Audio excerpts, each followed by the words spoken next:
White Lake and Highland, Michigan are very well-known cities off the M59 corridor, but the question about these two areas always comes down to what's the difference between the two, which one is better. So in this city fight, I'll be breaking down those questions and many more. Stay tuned.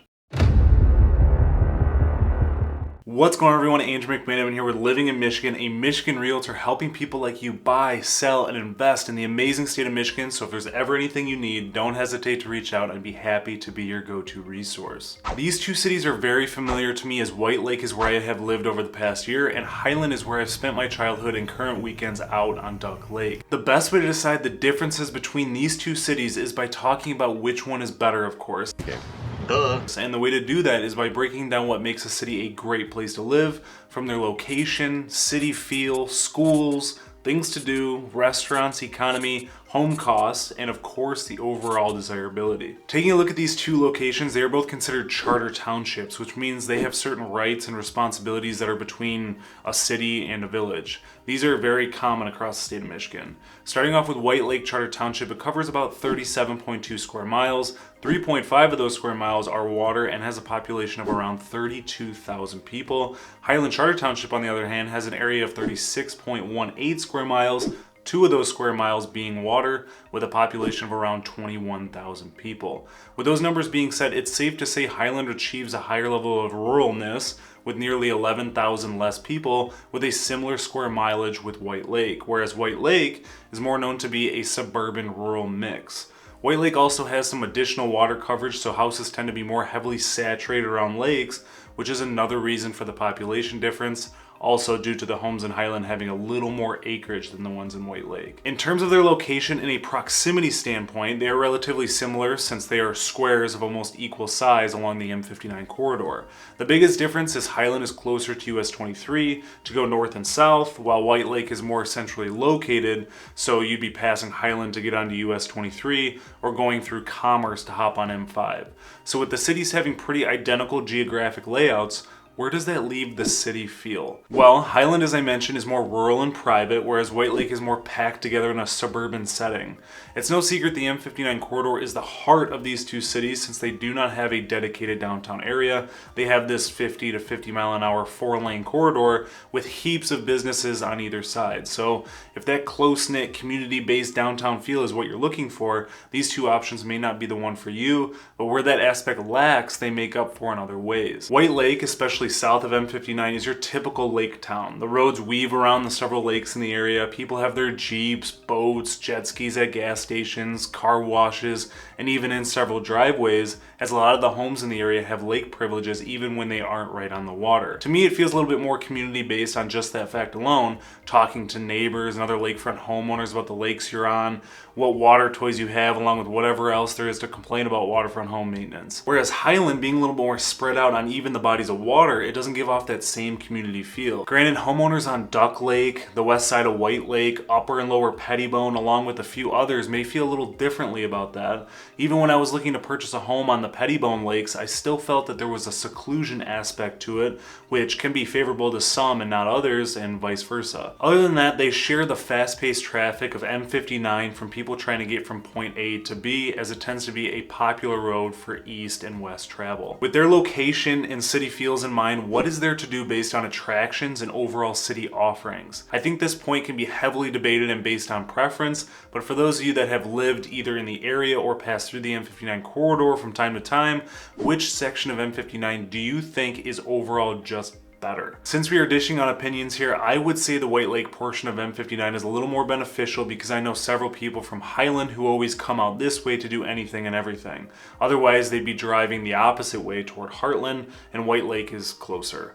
Not only does White Lake have the Alpine Valley Resort to fulfill your winter sports needs, several golf course options, recreational areas similar to Highland, they also have the modernized Kroger Marketplace, Hobby Lobby, JCPenney, and Marshall's just down the street. They also have the White Lake Marketplace with Walmart, Home Depot, Joann Fabrics, Bed Bath & Beyond, which is currently going out of business unfortunately, and Office Max, all while having a Lowe's just down M59 as well. These are all places that people drive over to White Lake for, but in Highland's defense, they have several eateries along M59 near the intersecting Duck Lake Road, such as the one and only Highland House, which I've been to a million times, Sparky's Kitchen and Bar, and the highly underrated hole-in-the-wall breakfast spot called Dee's Cafe off of Milford Road.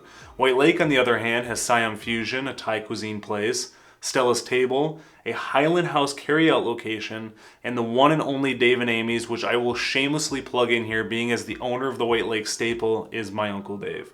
So be sure to tell him I sent you when you stop by. With all that being said, the biggest complaint about these areas, as you can see, is the lack of things to do.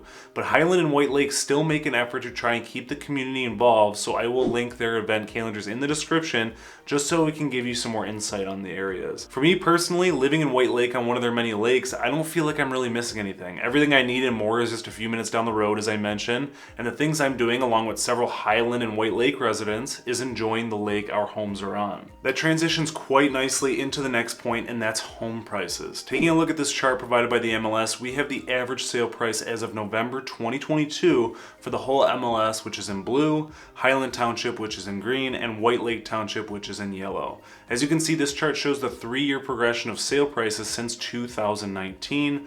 Highland comes in at about $20,000 higher with a 5.7% increase over the last 12 months, while White Lake has increased over 10% in the last 12 months, which really doesn't surprise me as I drive through White Lake. There seems to be so many homeowners adding value to their homes before selling. There's actually 5 or 6 people doing just that on my lake, and when they sell these properties, it drives comparable home sales higher than ever, which is great for homeowners like myself in the area.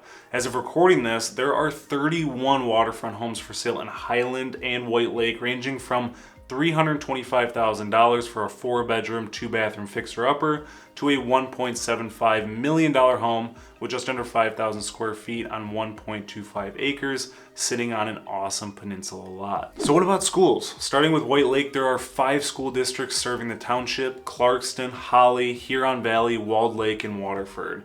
Whereas Highland tends to be primarily Huron Valley Schools, which serves Commerce, Milford, White Lake, and of course, Highland. Huron Valley Schools tends to be the more favorable of the bunch, but Walled Lake and Clarkson Schools tend to be highly rated as well, so having some options there is always a nice touch. So which city is better? Well, it really depends on your preference, because as you may have figured out, these two cities are incredibly similar in every single way, but where one lacks slightly, the other one makes up for it a little bit. At the end of the day, it's not a life or death decision, since both cities are so incredibly close to one another that if you choose one over the other, you can take advantage of the amenities the other one provides. Of course, their rural versus suburban living and overall home affordability plays a significant role in anyone's needs and wants list, so if there's a few things to base your decision on, it will most likely be that. If you're interested in more things about White Lake, my opinions, and buying my lake house from start to finish, I'll link a few videos in the description so you can add them to your queue. If you had to choose one of these cities to live in, which one would it be and why? Drop your thoughts in the comments below. I hope this video and the several others have provided you value. If they did, be sure to give the video a big old thumbs up, tap the subscribe button, and hit the little bell so you never miss out on one of my uploads. Until next time.